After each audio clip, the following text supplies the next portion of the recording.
So, Sadhguru, what about when people say that we were created by God? See, obviously you did not create yourself, that's for sure. Our ideas of God may vary from culture to culture. Different people around the world have different ideas about it, different beliefs about it. But why we came to this idea is this: we all crawled out of our mother's wombs and you see a newborn child how he's looking. He's asking, who, what the hell is all this? So much creation. Do you see question marks in his eyes? What? So much. Who did all this? Obviously first he looks at his mother. Well, the mother delivered you, but she can't deliver the planet. Then you look at your father, well, obviously he can't do all this. Then you looked at every other adult around you, nobody seems to be capable of doing all this.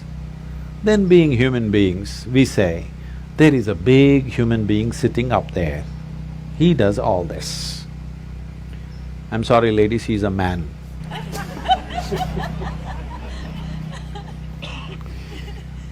Because we are human, we are thinking a big human is up there.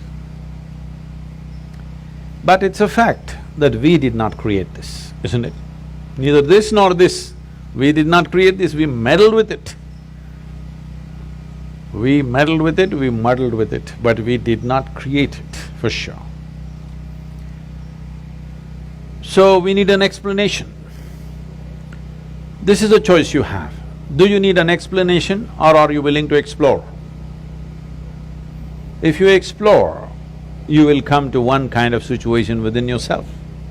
If you come to agreement with some explanation that somebody gives you, the only choice is either to believe it or disbelieve it.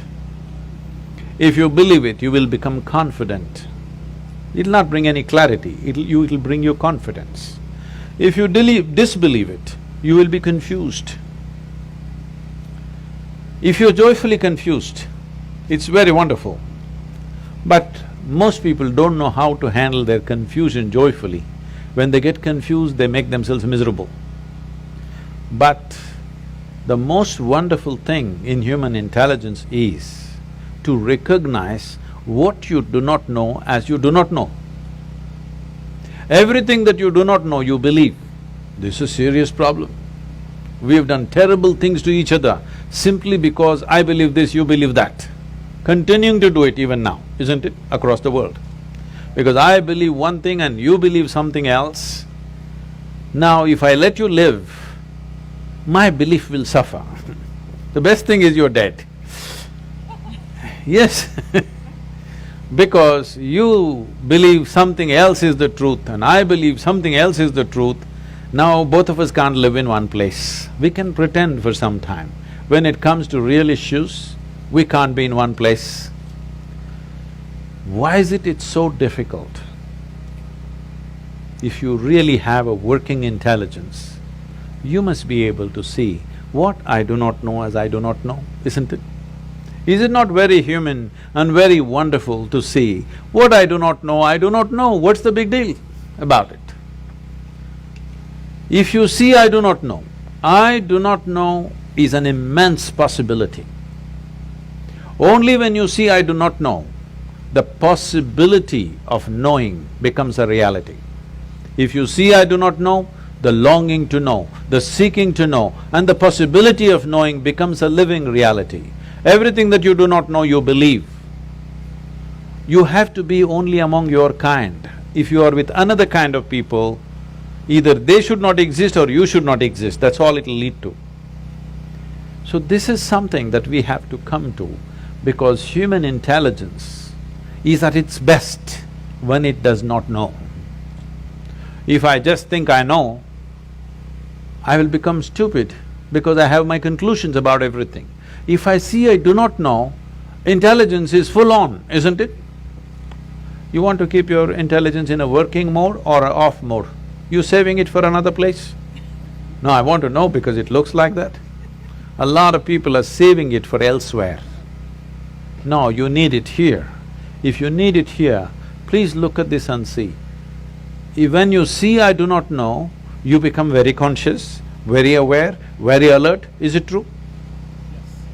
When you think I know, you do the dumbest and idiotic things, very gross things. Yes or no? Yes. If you really see I do not know, you have fight with nobody. You have no fight with anybody, isn't it? Yes. I know is always a fight. So in the yogic culture, there is a phenomena. I'm calling this a phenomena because today, this evening, you may not understand what I'm saying, but if you invest some time and energy, you will understand. We identify with our ignorance, never with our knowledge. Because it doesn't matter how much you know, if you read the libraries on the planet, still what you know is a minuscule in this existence, isn't it? Hello? Yes. But your ignorance is boundless. Yes or no? Yes. So, if you're identified with your ignorance, you will be borderless, boundless human being. If you're identified with your knowledge, you will become a constipated human being. Constipated means it happens little by little. This is how life is happening right now. Little by little it is happening. It is not happening in a beautiful way. It is little by little. We have to strive to find one moment of joy somewhere. We have to do so many things to experience one moment of ecstasy. If you want to just live here, drenched with nameless ecstasies going on in every cell in your body, every moment of your life, then you must identify with your ignorance. You must come to terms with your ignorance. If you come to terms with your ignorance and pay enough attention, if you're ignorant, you naturally pay attention, isn't it? If you pay enough attention, you will see with all this scientific knowledge that we have, we still do not know one atom in its entirety. We know how to use them, we know how to break them, we know how to fuse them, we know how to make them explode, but we don't know what the hell it is, even today. Yes or no? So if you pay enough attention, you clearly realize you don't know a thing. Well, he asked that question, this is all I did. When I was just 4.5 years of age, I suddenly realized I don't know a thing. So if somebody gave me a glass of water, I'm just looking at the water because I do not know what is water. Well, I know how to use the water, but I don't know what it is. Even today you don't know what it is. If I find a leaf, I'm staring at it for 4-5 hours. If I sit up in my bed, I'm just staring at the darkness for the entire night. My dear father, being a physician, he started thinking I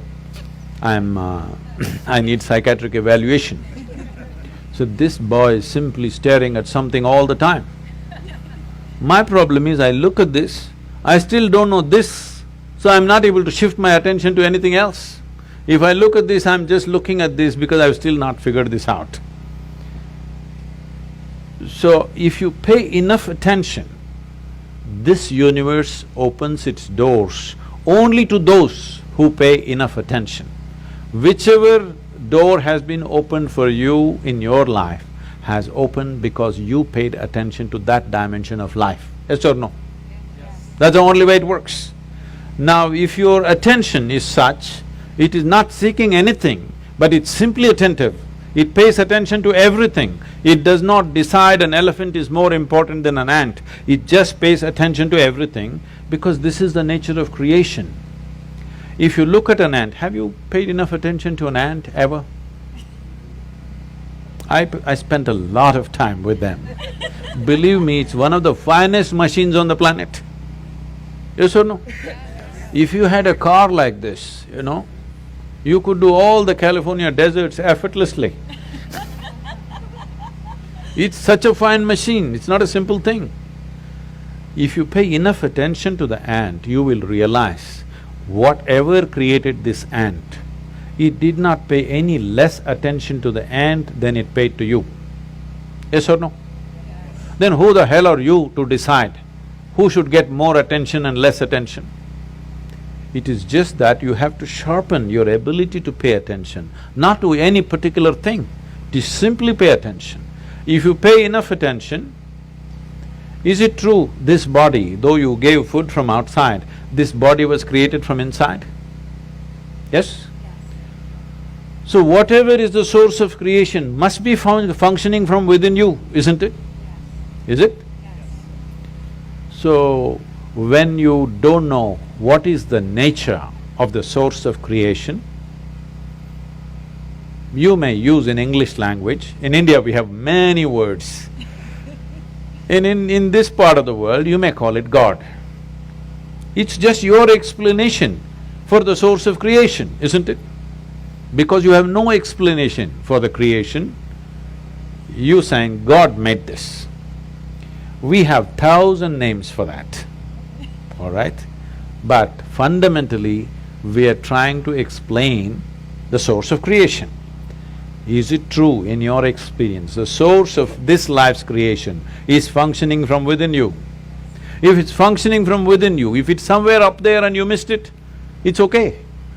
If it's happening from within you and you missed it, isn't it a tragedy? Hello? Yes. If the source of creation is throbbing within you and you did not notice it, are you not a tragedy? Yes. So my entire life and work is to just avoid the tragedy for people. Thank you. Thank you very much.